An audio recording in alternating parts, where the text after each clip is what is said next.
Hi friends, welcome to Kothai life style. So இன்றைக்கி நம்ம சேனலில் இட்லி பொடி எப்படி அரைக்கிறது அப்படின்றத காட்ட போகிறோம் உங்களுக்கு. ஓகேவா? ஸோ ஃபஸ்ட்டு இதுக்கு தேவைப்படுற இன்க்ரீடியன்ட்ஸ் என்னென்ன அப்படின்றத நான் சொல்லிடுறேன். ஃபஸ்ட் நமக்கு என்ன தேவை அப்படின்னா உளுந்து. ஸோ இது வெள்ளை உளுந்து முழுசாக இருந்தாலும் எடுத்துக்கலாம், இல்லை உடச்சது இருந்தாலும் எடுத்துக்கலாம். இன்றைக்கி நாங்கள் எடுத்துருக்கிறது வந்து நொய்ன்னு சொல்லுவோம் இல்லையா? ஸோ அதில் வந்து நம்ம வந்து செஞ்சு காட்ட போகிறேன். அடுத்தது இது வந்து ஒரு 300 கிராம் எடுத்துக்கோங்க. நெக்ஸ்ட் வந்து ஒரு 2 கட்டி பூண்டு வந்து எடுத்துக்கோங்க. நெக்ஸ்ட் அதுக்கப்புறம் வந்து பார்த்திங்கன்னா மிளகா. ஸோ ஒரு காஞ்ச மிளகா ஒரு 10 எடுத்துக்கலாம். அடுத்தது இது வந்து மல்லி. ஸோ இது வந்து ஒரு 2 கைப்பிடி அளவு வந்து எடுத்துக்கோங்க. ஓகேங்களா? அடுத்தது மிளகு வந்து ஒரு கைப்பிடி அளவு. நெக்ஸ்ட் வந்து பார்த்திங்கன்னா கடலப்பருப்பு. ஸோ இதுவும் வந்து ஒரு கைப்பிடி அளவு வந்து எடுத்துக்கோங்க. அடுத்தது அந்த வாசனைக்காக நம்ம பெருங்காயம் வந்து போடுவோம் இல்லையா? ஸோ இது வந்து அந்த கட்டி பெருங்காயம். ஸோ அதில் வந்து ஒரு சின்ன பீசஸ் மட்டும் நம்ம வந்து எடுத்துக்கிட்டால் போதும். நெக்ஸ்ட் வந்து பார்த்திங்க அப்படின்னா பெருஞ்சீரகம். ஸோ இது வந்து பார்த்திங்க அப்படின்னா ஒரு 1.5 ஸ்பூன் வந்து எடுத்துக்கிட்டால் போதும். ஸோ ஸ்பூன் ரேஷியோ அப்படி பார்த்திங்கன்னா இந்த ஸ்பூன் அளவு எடுத்துக்கிட்டால் போதும். ஓகேங்களா? நெக்ஸ்ட் வந்து பார்த்திங்கன்னா உப்பு தேவைப்படுற அளவுக்கு. ஓகேங்களா? ஸோ இதுக்கப்புறம் நம்ம ஸ்மெல்லுக்காக என்ன பண்ணலாம் அப்படின்னா கருவேப்பிலை இலையை வந்து நம்ம ஆட் பண்ணிக்கலாம். ஸோ இப்போ கருவேப்பிலை இலை வேணும் அப்படின்னா உங்களுக்கு பச்சையாகவும் நம்ம ஆட் பண்ணிக்கலாம், இல்லைனா இந்த மாதிரி காய வச்சு அதை நம்ம வந்து மறுபடியும் ரோஸ்ட் பண்ணி கூட அதை வந்து நம்ம வந்து யூஸ் பண்ணிக்கலாம். சின்ன ஜீரகம் வந்து பார்த்திங்க அப்படின்னா ஸோ அதே ஸ்பூனால் 2 ஸ்பூன் வந்து எடுத்துக்கணும். ஓகேங்களா? இது வந்து 2 ஸ்பூனு, இது வந்து பார்த்திங்கன்னா 1 ஸ்பூன் அளவு எடுக்கணும். ஏன்னா இது வந்து கசப்பு அதிகமாக இருக்குன்றதுனால இதை விட இது எப்போவுமே நம்ம வந்து ஒரு பாதி ரேஷியோ சேர்த்துக்கிட்டாலே போதும். ஓகேங்களா? ஸோ நெக்ஸ்ட்டு எப்படி நம்ம அந்த இட்லி பொடி வந்து ரெடி பண்ணுறாங்க அப்படின்றத பார்க்கலாம்.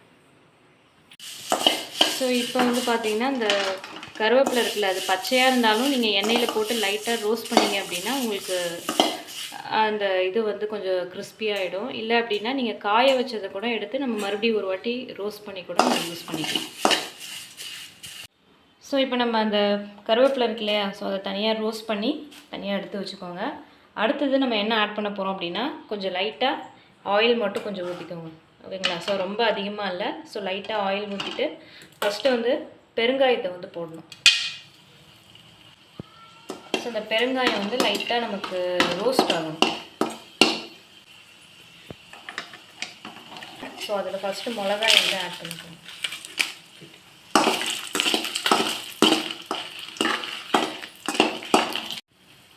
ஸோ அது லைட்டாக நமக்கு ரோஸ்ட் ஆன உடனே அந்த மிளகாவையும் வந்து என்ன பண்ணிடணும்னா தனியாக எடுத்து வச்சிடணும்.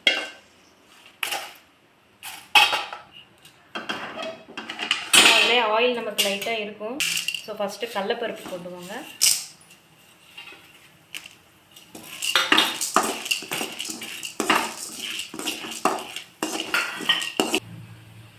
ஸோ இந்த கடலப்பருப்பு வந்து நமக்கு லைட்டாக கோல்டன் கலரில் வரும்.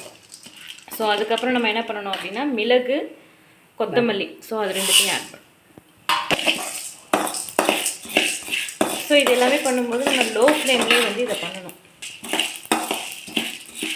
ஸோ அதை ஆட் பண்ண பிறகு அடுத்தது வந்து பெருஞ்சீரகம் வச்சுருந்தோம் இல்லையா? ஸோ அதை வந்து ஆட் பண்ணிக்கணும். அடுத்தது சின்ன ஜீரகம்.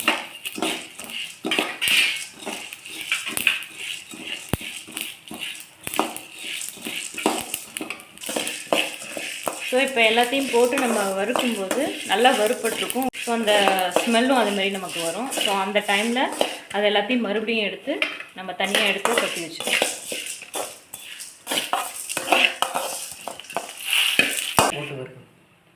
ஸோ நெக்ஸ்ட்டு வந்து உளுந்து சொல்லியிருந்தோம் இல்லையா? நொய் உளுந்து. ஸோ அது வந்து நம்ம வந்து எண்ணெயில் போட்டு ரோஸ்ட் பண்ணணும் அப்படின்னு அவசியம் இல்லை. ஸோ அதை எம்டியாகவே நம்ம போட்டு நார்மலாகவே அந்த தீயில வந்து வாட்டணும்.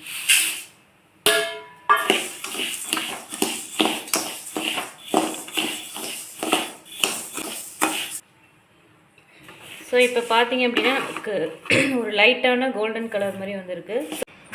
ஸோ இப்போ பாருங்கள், இந்த உளுந்து வந்து பார்த்திங்கன்னா நல்லா கோல்டன் கலரில் உங்களுக்கு வந்து மாறி இருக்கும்.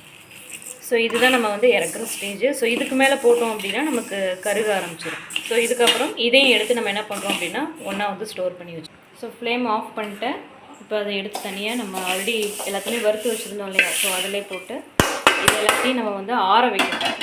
சரிங்களா? ஸோ ஆற வச்சுட்டு ஸோ அதுக்கப்புறம் நெக்ஸ்ட் நம்ம உப்பு வச்சுருந்தோம் இல்லைங்களா? ஸோ அதையும் இது கூட வந்து ஆட் பண்ணிக்கோங்க. ஸோ இப்போ பாருங்கள், நம்ம ஆல்ரெடி ரோஸ்ட் பண்ணி வச்சுருந்தோம் இல்லையா? இதை வந்து நல்லா கொஞ்சம் ஆற வச்சுட்டு அதுக்கப்புறம் நம்ம அதை வந்து கிரைண்ட் பண்ணணும். ஏன்னா இதில் ஆல்ரெடி ஹீட் இருக்கும். நம்ம மிக்ஸி ஜாரில் போட்டு அதை அரைக்கும் போது நமக்கு இன்னும் கொஞ்சம் ஹீட் அதிகமாகும். ஸோ அதனால் இதை நல்லா கொஞ்சம் ஆற விட்டுட்டு அதுக்கப்புறம் இதை வந்து நம்ம மிக்சியில் வந்து ஃபஸ்ட்டு போட்டு அரைச்சிக்கணும்.